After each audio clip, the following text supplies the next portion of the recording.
nossos olhos se dirigem para a vinda do Messias. Mas Jesus não veio por acaso, não veio fora de tempo, não veio numa altura em que foi um acidente, veio naquilo que a Escritura chama a plenitude dos tempos. E, de facto, essa plenitude dos tempos estava conjugada com aquilo que os profetas no Antigo Testamento haviam anunciado. Entre os vários profetas, um deles, de nome Isaías, é considerado o príncipe dos profetas. E é também aquele que mais referências fez à vinda do Messias. Elas têm que ser entendidas num contexto de profecia. Muitas vezes foram apresentadas de uma forma que tinha que ser decifrada, não entendida pelas pessoas do seu tempo, mas à medida que os anos foram passando e quando chegou exatamente ao momento da vinda de Jesus, então vemos como essas profecias foram inteiramente cumpridas. Antes do mais, quero referir que Isaías foi um profeta chamado por Deus e que veio e esteve durante 60 anos com a sua profecia. Profetizou durante o reinado de uns 3 reis, pelo menos, e particularmente no ano 700, número redondo, 700 antes de Cristo. E é mais fácil os irmãos ficarem com essa ideia. Ele teve, da parte do Senhor, a visão daquilo que ele havia de comunicar. E vamos começar pelo capítulo 9 de Isaías. Capítulo 9 de Isaías, em que o primeiro aspecto que ele refere tem a ver com a luz que iria brilhar no meio das trevas. Isaías capítulo 9, versículo 2. E a Escritura diz: o povo que andava em trevas viu uma grande luz. E sobre os que habitavam na terra, de profunda escuridão, resplandeceu a luz. Ora, certamente o povo judeu ansiava, desejava por ver essa luz. Quando Isaías tem esta profecia, ele tem a noção daquilo que vai acontecer, não sabe exatamente quando, mas no dia do Senhor, no dia determinado, isso iria certamente acontecer. E como aquela nação, aquele povo iria passar por um cativeiro, e por causa disso mesmo iria passar por momentos de trevas espirituais, trevas morais, completamente desenraizado da sua terra, do seu lugar, numa terra onde iria sentir e passar pela escravidão.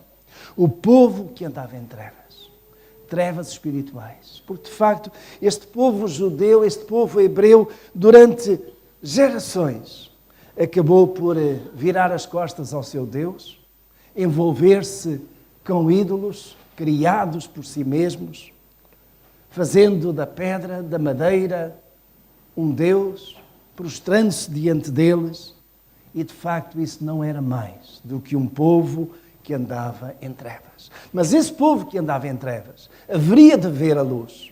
E quando nós chegamos ao Evangelho segundo Mateus, capítulo 2, e queridos irmãos, vamos andar entre Antigo Testamento e Novo Testamento.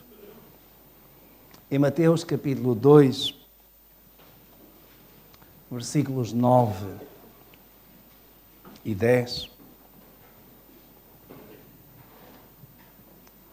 Mateus faz uma descrição dos reis magos, daqueles 3 ou 4 que realmente vieram do Oriente, seguindo uma estrela e vindo exatamente com a preocupação de encontrar aquele que era o dono, o senhor dessa estrela, e o que é que viria daí.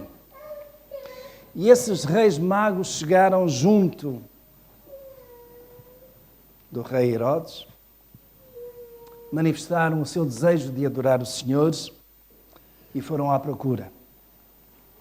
E no verso 9 e 10, tendo eles, pois, ouvido o rei, partiram, e eis que a estrela que tinham visto, quando no Oriente, ia adiante deles, até que chegando se deteve sobre o lugar onde estava o menino.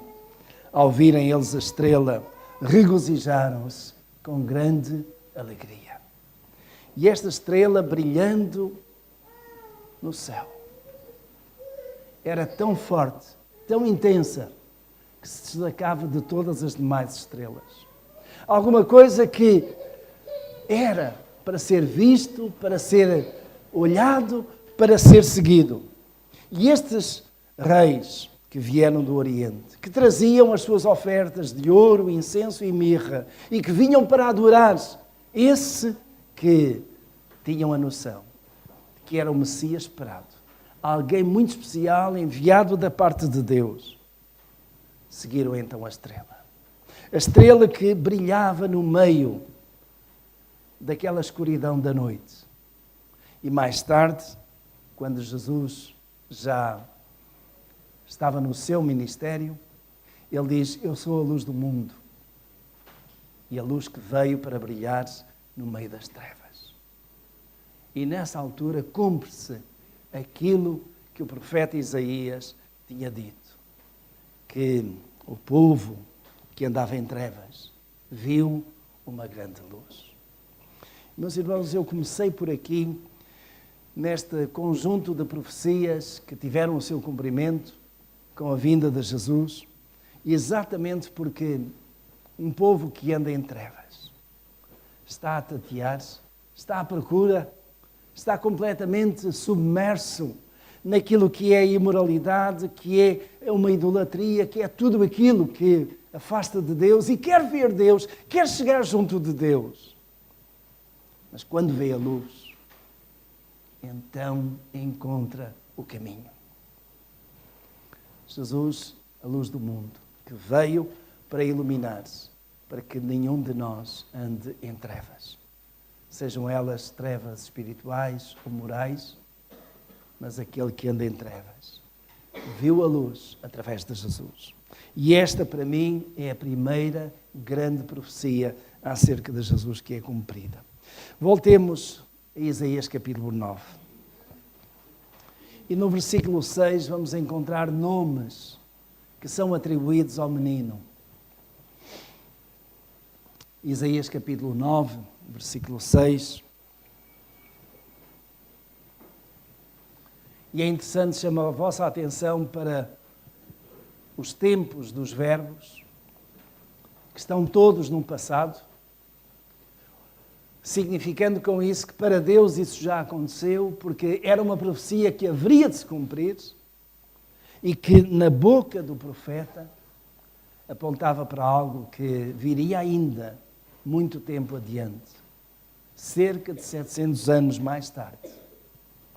E o verso 6 diz: porque um menino nos nasceu, um filho se nos deu, o governo estará sobre os seus ombros e o seu nome será Maravilhoso Conselheiro, Deus Forte, Pai Eterno, Príncipe da Paz.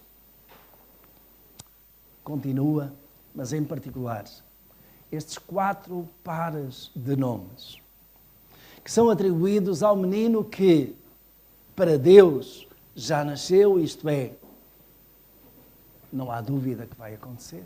Deus já havia determinado isso. Deus já sabia qual o dia e a hora em que o menino haveria de nascer. E esse menino haveria de ter um nome. É curioso que estes 4 pares de nomes mais não são do que características significativas desse menino que não era um menino qualquer, desse menino que era Deus, desse menino que haveria de nascer e que era completamente singular. Não havia outro igual. E estas características apontam neste sentido: maravilhoso conselheiro.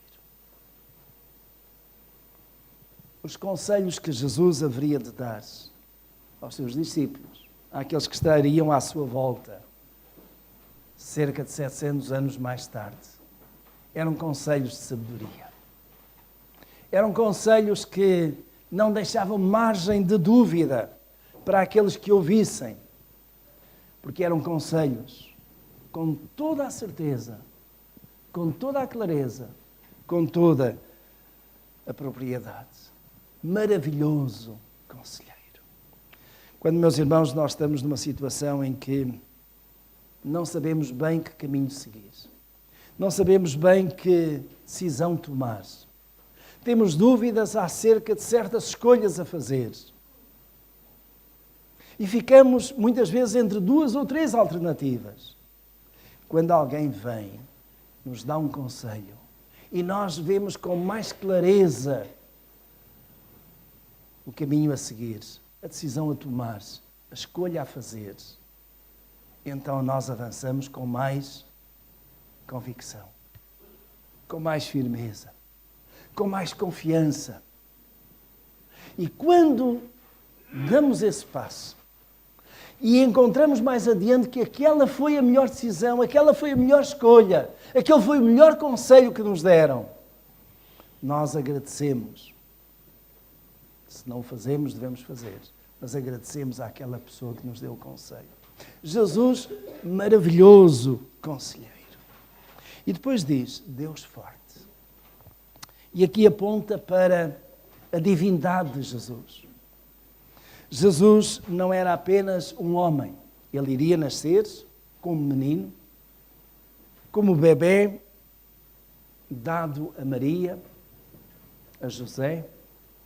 Iria passar por todas as fases de crescimento próprias, ao ponto de Lucas dizer que e crescia o menino em sabedoria, em estatura, em graça para com Deus, graça para com os homens. E esse foi um processo normal de crescimento do menino Jesus. Mas para além daquele menino, cujo nome depois lhe vai ser dado de Jesus, havia a essência do próprio Deus. Deus estava naquele menino. E, meus irmãos, foi por causa disso que o nascimento de Jesus foi tão singular. Ele não nasceu do relacionamento físico de um homem com uma mulher. Nasceu do Espírito. E por muito que isto possa ser estranho para nós, possa exigir muita fé e naturalmente requer, sem dúvida alguma que foi essa a determinação de Deus, tocando no corpo daquela mulher, pela ação do seu Espírito. E ela concebeu não apenas um bebé de carne e osso, mas também dando oportunidade para que o Deus se fizesse homem. Para que naquela pessoa de Jesus houvesse ao mesmo tempo um homem e um Deus. E por muito que isto seja difícil de nós entendermos, porque é, a verdade é que Jesus era 100% homem, 100% Deus. E isso já aconteceu. Digamos, essa divindade de Jesus não foi a partir do momento em que Jesus nasceu. Na verdade, a Trindade, Deus Pai, Deus Filho e Deus Espírito Santo, já vinha desde o princípio da criação do universo. Quando a Escritura diz, no princípio criou Deus os céus e a terra. E depois, mais adiante, quando faz o homem, diz, façamos o homem à nossa, plural, imagem e semelhança. Quando Deus diz, façamos o homem à nossa imagem e semelhança. O Deus único e verdadeiro já estava dividido em 3. Deus Pai, Deus Filho e Deus Espírito. E o apóstolo Paulo, e não é objeto da nossa meditação nesta manhã, mas o apóstolo Paulo, na carta que escreve aos Colossenses, ele deixa claro que, no princípio, Jesus já estava lá. No princípio, Jesus participou em toda a criação. Nada do que foi feito se fez sem Ele, diz a Escritura. A luz, os céus, a terra, todas as coisas que Deus foi criando foram feitas com a presença de Jesus. E que aqui é apresentado como sendo Deus forte. Um Deus que é forte, porque só um Deus forte poderia criar o mundo, o universo da forma como criou e sustentá-lo. Alguns falam em milhões de anos da criação do mundo. Eu não sei. E não sei porque a Escritura não diz há quantos milhões, ou há quantos milhares, ou há quanto tempo. Apenas diz uma coisa, que num determinado momento Deus criou os céus e a terra. E é isso que me basta. Porque foi esse Deus forte, criador e sustentador de todas as coisas, que naturalmente trouxe este mundo à existência. Um outro par de nome que apresenta é Pai Eterno. E aqui, naturalmente, que nós podemos ter alguma dificuldade de interpretação. Não quanto à eternidade de Deus. Deus é eterno. Deus não tem princípio nem fim. Mas quanto ao facto de que o seu nome seja Pai. Ora, Jesus, na verdade, não é Pai, é Filho.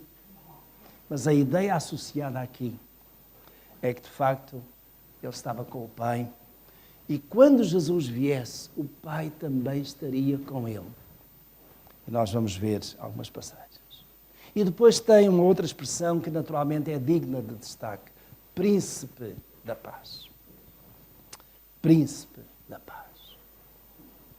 No meio de um mundo em guerra, de um mundo que está sempre em conflito consigo mesmo, por causa da desobediência, por causa do pecado, como nós precisamos de alguém que traga paz. E o nosso Deus é paz. É interessante porque os discípulos, a dado passo, quando Jesus lhes começa a falar da sua morte, lhes começa a falar que iria sair do meio deles. Eles ficaram tão perturbados, tão perturbados. E Jesus disse, trago-vos a minha paz. E é interessante que quando Jesus ressuscita e chega aos seus discípulos, aquilo que ele também diz é exatamente isso. Paz. Paz seja convosco. Quando nós estamos em confusão, quando estamos em tribulação, quando estamos em grande dificuldade, quando tudo à nossa volta está caótico, nós precisamos de paz.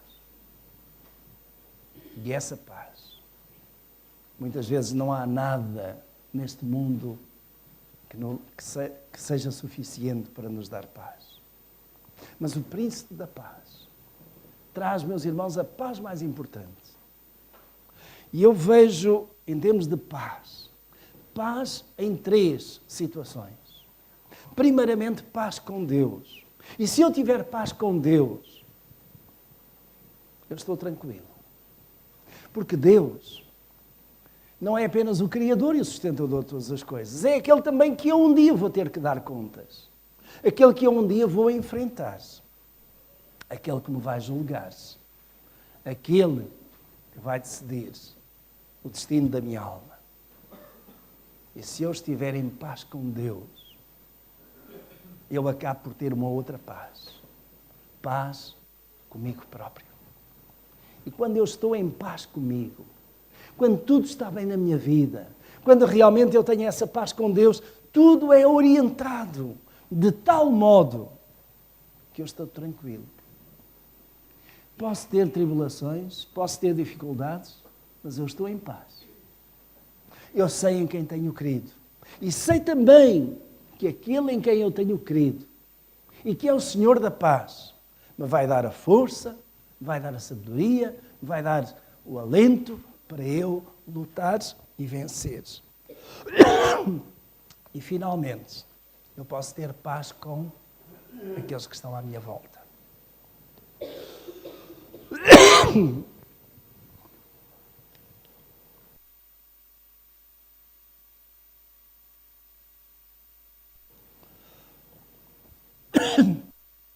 se eu consigo ter paz com aqueles que estão à minha volta, naturalmente que sinto felicidade. Sinto satisfação. Vamos a Mateus. Mateus capítulo 1, versículos 20 até 23, para considerarmos o nome que este menino haveria de ter e pelo qual haveria de ser conhecido. Mateus capítulo 1, versículo 20. Talvez seja melhor começar no verso 18, entendemos melhor o contexto. Ora, o nascimento de Jesus Cristo foi assim. Estando Maria, sua mãe, desposada com José, antes de se ajuntarem, ela se achou concebida do Espírito Santo. E como José, seu esposo, o noivo, era justo e não a queria infamar, intentou deixá-la secretamente. E projetando ele isso, eis que em sonho lhe apareceu um anjo do Senhor dizendo: José, filho de Maria, não temas receber a Maria, tua mulher, pois o que nela se gerou é do Espírito Santo. E ela dará à luz um filho, a quem chamarás Jesus, porque ele salvará o seu povo dos seus pecados.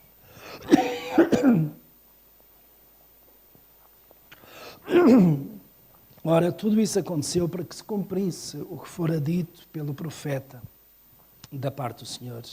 Eis que a Virgem conceberá e dará à luz um filho, o qual será chamado Emanuel, que traduzido é Deus conosco.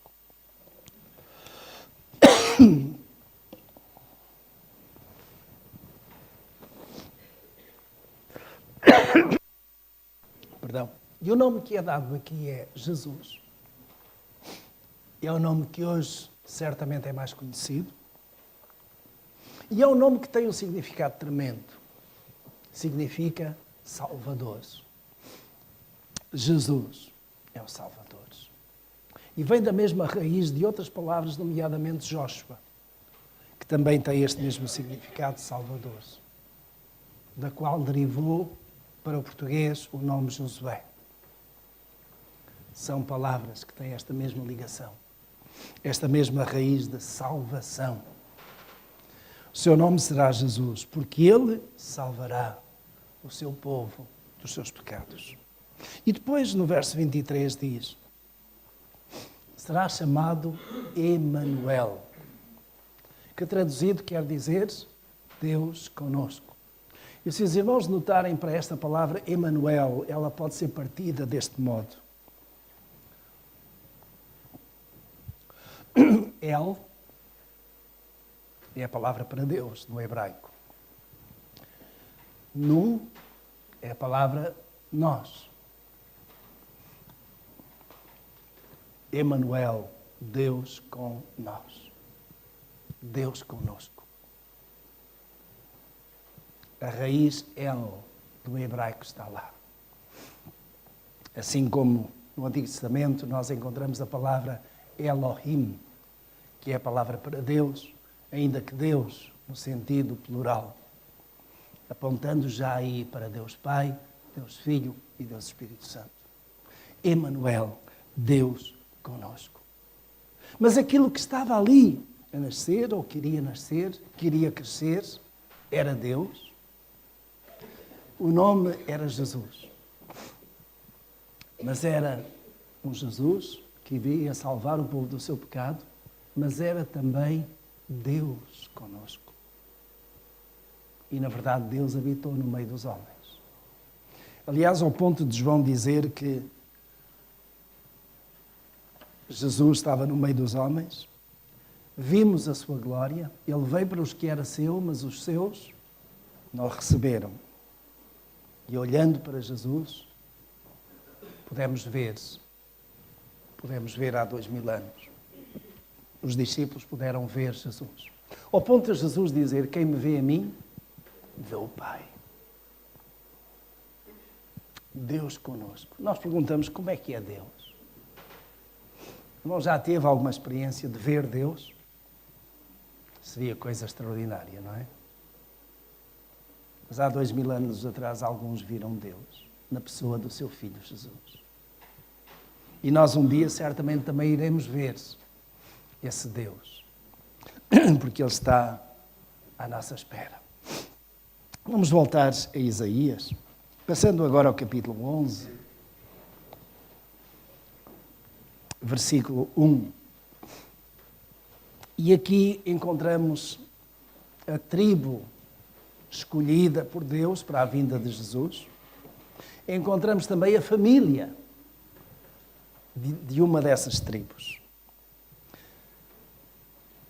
Isaías capítulo 11, verso 1 diz: Então brotará um rebento do toco de Jessé, e das suas raízes um renovo frutificará. Quem era Jessé? Pai de Davi, do grande rei Davi. Davi era de que tribo? Da tribo de Judá. E aqui nós temos definido a tribo de Judá, entre 12 tribos, e a família de Jessé, a família de Davi. Por isso mesmo, quando Jesus vem, ele faz questão de fazer a ligação exatamente com esta tribo. E nós vamos de novo a Mateus, e logo o primeiro versículo do Evangelho de Mateus, ele deixa exatamente esta filiação, esta ligação. Mateus capítulo 1, verso 1 diz: livro da genealogia de Jesus. Isto é, da ascendência de Jesus. E acrescenta um pormenor interessante. Da genealogia de Jesus, Cristo. E este é um nome que, na verdade, não lhe foi dado no início e lhe é atribuído mais tarde por causa de quê? Da crucificação. Jesus, o Cristo. Não apenas por causa da crucificação, mas também por Cristo. É a palavra no grego que tem uma correspondência com uma palavra importante no hebraico. Cristo, no grego, aponta para ungido. E no hebraico, essa palavra ungido é uma palavra que está associada com Messias, aquele que é separado da parte de Deus e que tem a unção do Espírito do Senhor para o cumprimento de uma missão. Ou seja, Jesus não era apenas que iria salvar o mundo, ou que iria salvar o seu povo dos seus pecados, mas também aquele que era especialmente enviado da parte de Deus e que tinha a unção de Deus para o cumprimento dessa missão. Jesus Cristo. E depois diz, filho de Davi. E faz a ligação direta. E é por isso que Jesus, em várias ocasiões, se apresentava a ele mesmo como sendo filho de Davi. Ele não era filho direto de Davi, mas por ascendência, indo de geração em geração, lá chegaria a Davi. Deus, no seu plano, escolhe pessoas, escolhe famílias, escolhe aqueles que Ele quer usar para uma determinada função. Jesus não foi um acidente de percurso. Não foi alguma coisa que os judeus rejeitaram e que por isso mesmo foi um mártir e desse mártir então surgiu o cristianismo. Foi planeado, programado da parte de Deus desde antes da fundação do mundo. Jesus não era um homem qualquer. Era, na verdade, o Filho de Deus, o Filho do Deus vivo que havia de vir. E o que é que a Bíblia iria dizer acerca do nascimento de Jesus? Aonde é que Jesus haveria de nascer? Não é Isaías, mas é um outro profeta, o profeta Miqueias, que nas nossas Bíblias está um pouco mais para diante.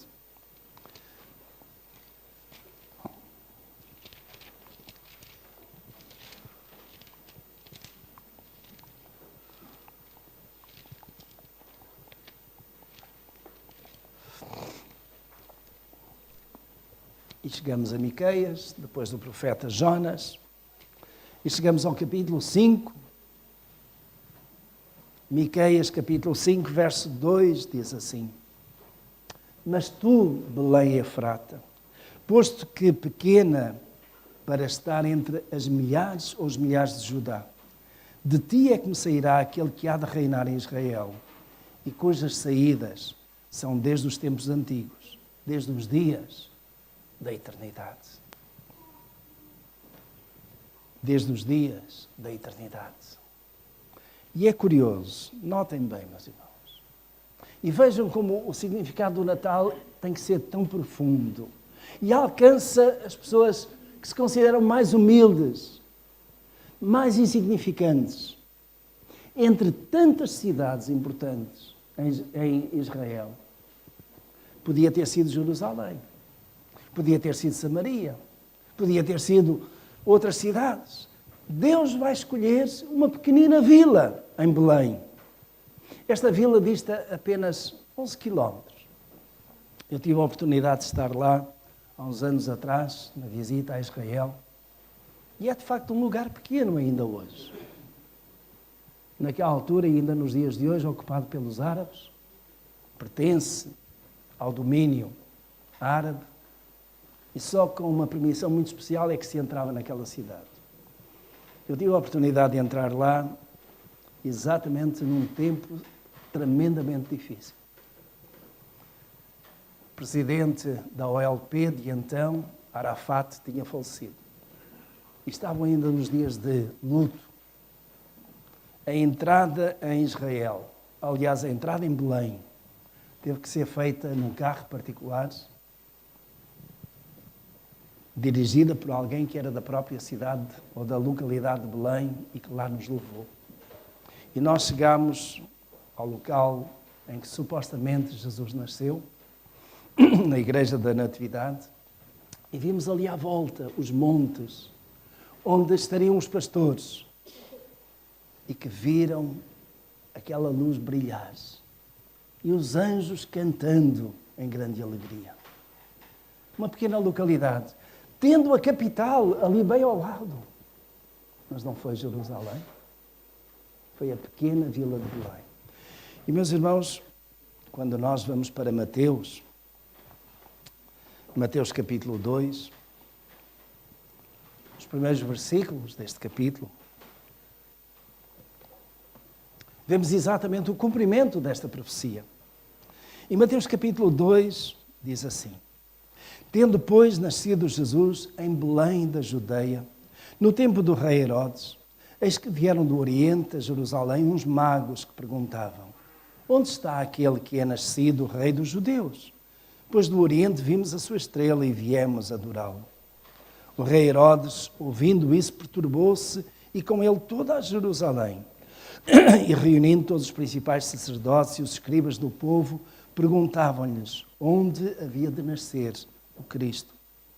Responderam eles: em Belém da Judeia, pois assim está escrito pelo profeta.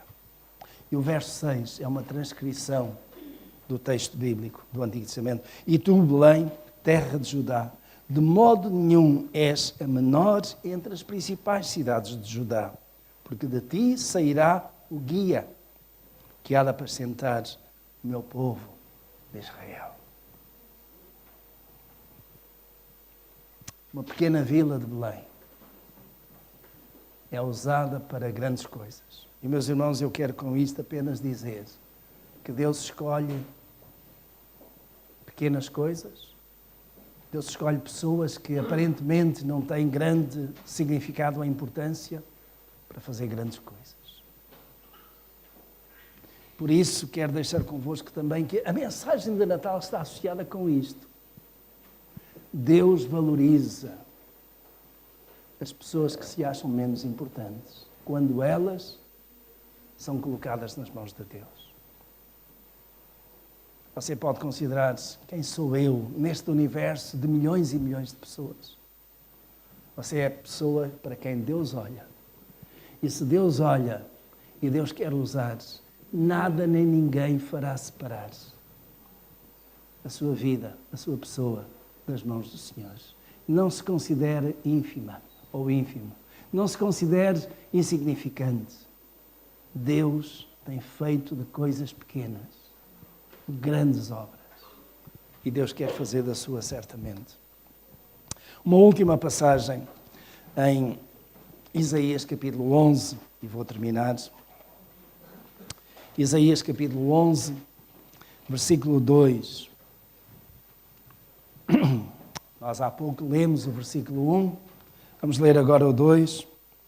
Isaías 11, 2 diz assim: E repousará sobre ele o Espírito do Senhor, o Espírito de sabedoria e de entendimento, o Espírito de conselho e de fortaleza, o Espírito do conhecimento e de temor do Senhor. Meus irmãos, vamos a Lucas, Evangelho segundo Lucas, no capítulo 2, e é interessante este texto. Evangelho segundo Lucas, capítulo 3, aliás. Capítulo 3, versículos 21 e 22. Evangelho segundo Lucas, capítulo 3, começando no verso 21. Quando todo o povo for batizado, tendo Jesus também sido batizado, estando ele a orar, o céu se abriu, e o Espírito Santo desceu sobre ele em forma corpórea, como uma pomba. E ouviu-se do céu esta voz: Tu és o meu Filho amado, em ti me comprazo. O Espírito do Senhor desceu sobre ele. E desceu sobre ele naquele momento em que ele havia sido batizado e em que iria iniciar o seu ministério. E o ministério de Jesus, o ministério humano de Jesus, foi todo ele acompanhado pela ação do Espírito Santo na sua vida. De tal modo que ele encontrasse a força, que ele encontrasse a sabedoria, que ele haveria de encontrar as palavras para dizer com toda a propriedade e autoridade àquele povo. Mas é interessante, Jesus foi batizado. E nós podemos perguntar, mas batizado por quê? Para quem é o batismo? O batismo será para pessoas especiais? O batismo é para aqueles que um dia aceitaram o Senhor Jesus, que se arrependeram dos seus pecados. Porque aquilo que nós encontramos na Escritura é que Jesus foi batizado com o batismo de João o Batista. Exatamente para dar autoridade àquele batismo e dizer: este é o batismo da parte do Pai, este é o batismo da parte de Deus. Um batismo que implicava reconhecimento dos seus pecados, arrependimento, mudança de vida. E aqueles que assim faziam e publicamente confessavam essa fé em Jesus, em Deus, então eram levados ao Rio Jordão, onde João estava, e batizava aqueles que se haviam convertido. Jesus foi batizado não porque ele tivesse pecado, não porque ele precisasse se arrepender, mas porque ele quis autenticar-se, confirmar-se, colocar um selo divino sobre o batismo de Jesus. E nós hoje, como igreja, batizamos e continuamos a batizar desse mesmo modo. O batismo é por imersão. O batismo bíblico é depois de uma conversão, de uma aceitação de Jesus como Senhor e Salvador da sua vida.